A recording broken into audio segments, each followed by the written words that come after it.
Kung laging matumal ang inyo po negosyo or lagi ka namumblema tungkol sa usapin ng pera, ginawan ko po kayo ng ganito para po, mura lang po ito mga bossing, para po may dalahin ka kahit saan kayo magtungo. Nilagyan ko siya ng Libyan, ang Libyan for abundance ang dulot po niyan, para hindi ka lagi naubusan ng pera. Tapos nilagyan ko siya ng ruby. Ang ruby mga bossing ko, pantabuyan ng malas at panghatak na swerte. Kagaya ng gantong bracelet mga bossing, ruby po yan. Yan yung ruby mga bossing. Kasi yung kulay pula, nagtatawag ng swerte at nagtataboy ng malas, lalo-lalo na rin po ang ruby mga bossing ko na natural stone.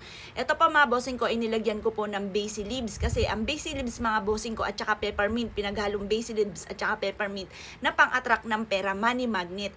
55 pesos lamang po ito. Basta lagi nyo siyang dadalhin tapos lagi mo ugaliin ang pagiging positibo. Bukod sa pagiging masipag at matyaga, kailangan lagi kang positive, lagi nyo sabihin. Halimbawa, pagising sa umaga, magkakaroon ako ng maraming pera, lalo na kung ang problema ninyo ay pera.